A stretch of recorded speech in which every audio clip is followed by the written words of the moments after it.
ఏంటిది? ఇటువంటి కళ? వేకువజామునొచ్చే కళ ఫలిస్తుందని చెప్తుంటారు. చూడటానికి లక్షణంగానే ఉన్నారు. ఇదంతా నీ పనేనా? ఏయ్ మహా, ఇంకా లేచావా లేదా? మొదలు పెట్టేశారు. ఇక రాత్రి 12 గంటల వరకు ఆల్ ఇండియా రేడియో లాగా విశ్రాంతి లేకుండా అరుస్తూనే ఉంటారు. నీకోసం ఎంతసేపని ఎదురు చూడాలి? మహా వెళ్ళింది.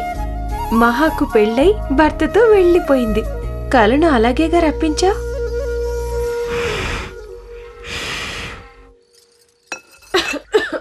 ఏయ్ మహా, ఏం చేస్తున్నావే? కాఫీ అయిందా లేదా? ఆహా, పోతే పోని ముసలోళ్ళు కదా అని మీకు కూడా కలిపి పనిచేస్తుంటే ఉదయం లేచిన దగ్గర నుంచి మహా కాఫీ అయిందా, దోశ వేసావా, లైట్ వెయ్యి, ఫ్యాన్ వెయ్యి అని అన్నిటికీ నాతోనే పని చేయిస్తున్నారు. నేను కీచిన బొమ్మల పరుగు పరుగును మీకోసం పనులు చేస్తున్నాను. ఇన్ని మాటలు మాట్లాడే బదులు ముందే కాఫీ చేసి మర్యాదగా ఇవ్వచ్చు కదా. వేడి నీళ్ళు పెట్టమని చెప్పాను, పెట్టావా? ఏంటి బెదిరిస్తున్నారు యజమానులాగా? మీరు కూడా నాలాగా పని మనుషులే. ఏంటే రాను రాను నోరు లేస్తుంది? ఏయ్, మీ గొడవలో దోశ మార్చేకే. గుళ్ళో ఆకలితో ఎక్కువసేపు నిలబడలేను. వేడి నీళ్ళు రెడీ. రెడీ అంటే బాయిలర్ లో కాగే నీళ్ళలో దిగి స్నానం చెయ్యాలా? తీసుకెళ్లి బాత్రూమ్ లో పోయవే. పోస్తాను. మీకు వీపు రుద్ది స్నానం కూడా చేయిస్తాను. 2 నిమిషాల్లో నేను స్నానం చేసి వస్తాను. ఈ రోజైనా నన్ను గుడికి తీసుకెళ్తారా? నిన్ను కూడా గుడికి తీసుకెళ్తే అనసూయమ్మ గారికి తోడుగా ఎవరుంటారు? పిలిస్తే తన దగ్గరికి ఎవరు వెళ్తారు? ఎక్కడ పని అక్కడే ఉంది. పని చూడు. అనసూయమ్మ గారిని చూసుకోవడానికి 2 ముసలాళ్ళని మాధవరావు అంకుల్ పనిలో పెట్టారు. నాకు వీళ్ళని చూసుకోవడానికి టైం సరిపోతుంది. ఇంకా అనసూయమ్మ గారిని నేనెలా చూసుకునేది? అమ్మా మహా, వస్తున్నాను మామగారు. స్వామి, కొంచెం వాపు ఎక్కువైందనుకుంటాను. రాత్రంతా ఒకటే నొప్పి. వంటగదిలో ఏమిటి గొడవ? గుడికి బయలుదేరుతున్నారా? అమ్మా, మేం గుడికెళ్ళొస్తాం. మహాని ఈ రోజైనా తీసుకెళ్ళొచ్చు కదా. దాన్ని తీసుకెళ్తే మీకు తోడుగా ఎవరుంటారమ్మా? పిలిస్తే పలకడానికి కూడా ఎవరూ లేరు. ముత్తు చూస్తే ఊళ్ళో లేడు.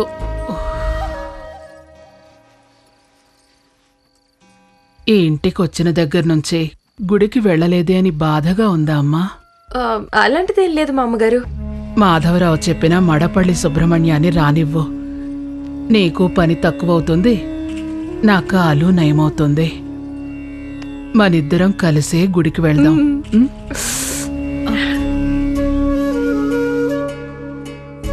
స్వామి, నువ్వు చాలా మహిమలు చేస్తుంటావు. అలా ఒక్కసారైనా ఈ మహాని నీ సన్నిధికి పిలవకూడదా?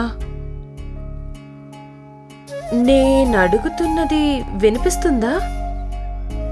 ఎందుకు అడుగుతున్నానంటే, ఇదే ఊళ్ళో ఉంటూ నిన్నొచ్చి చూడకుండా ఉంటే బాగుంటుందా? అందుకే.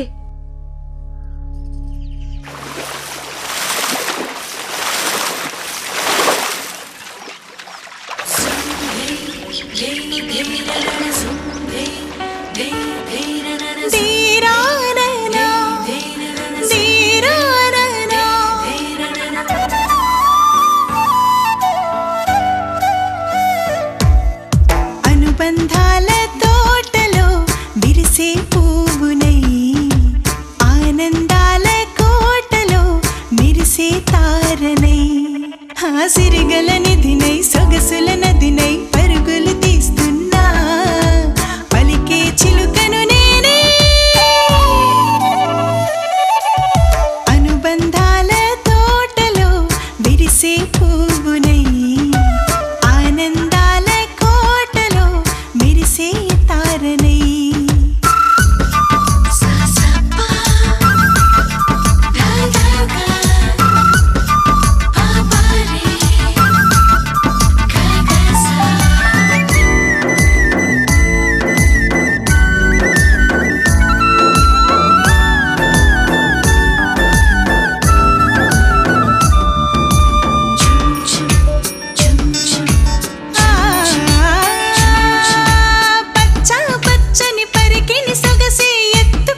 అతడుంటాడా ఓ తడుకు చిలుకులను వెతికి పట్టమని నిన్ను వేడలేదే నాడు ఎదలో నన్ను గని ఎదుట నిన్ను గను నిలువుటద్దమును అడిగాను ఎచటున్నాడు వాడే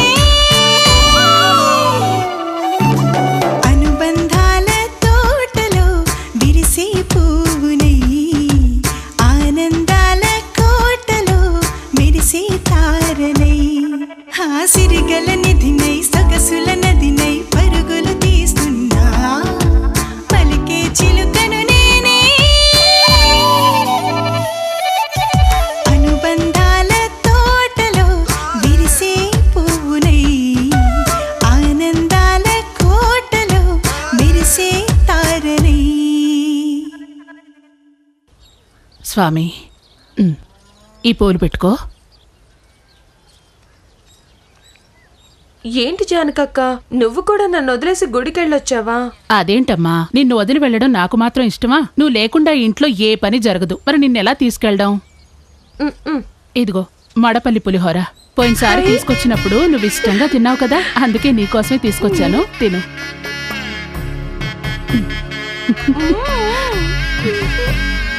మన ఇంట్లో ఎంత రుచిగా వండుకున్నా గుళ్ళో చేసిన ప్రసాదం రుచి మన ఇంట్లో రాదు కదా. కానీ మా ఇంటికి వస్తుందే. మీ ఇంటికి వస్తుందా? ఎలా? కోవెల మాడపల్లిలో వంట చేసే సుబ్రహ్మణ్యం కొన్నాళ్ళకి ఇక్కడికి వంట చేయడానికి వస్తున్నాడే. ఆ తర్వాత నేను ఫ్రీనే. మా అమ్మతో నేను రోజు గుడికి వెళ్తానే. సుబ్రహ్మణ్యం వస్తేనే నువ్వు గుడికి వెళ్తావనుకుంటాను. మహా ఎక్కడికి వెళ్ళి చచ్చావే? అదిగో బెల్ కొట్టారు.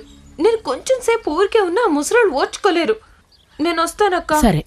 అయ్యో, లంబోదర స్వామికి లంబోదర స్వామికి లంబోదర స్వామికి అందరూ చూడండి, ఇదే లంబోదర స్వామి గారి జల సాహసం. లంబోదర స్వామికి స్వామీజీ హిమాలయాల నుంచి నీడలోనే వస్తున్నారు. లంబోదర స్వామికి లంబోదర స్వామికి లంబోదర స్వామికి లంబోదర స్వామికి లంబోదర స్వామికి. ఓయ్, నువ్వింకా జలసమాధి కాలేదా? నేను మోయడం వదిలేసుంటే మీ స్వామి జలంలోనే జలసమాధి అయ్యుండేవారు. డబ్బులు ఇచ్చా. నువ్వు కడుపులో ఉన్నప్పుడే మీ నాన్న పోయాడు. ఆయన ఉద్యోగం చేసే కంపెనీలోనే ఒక ఉద్యోగం చేస్తూ ఏ ఒక్కరి దయా లేకుండా పడరాని పాట్లు పడి ఇప్పుడు నిన్ను లండన్కి వెళ్లేస్తా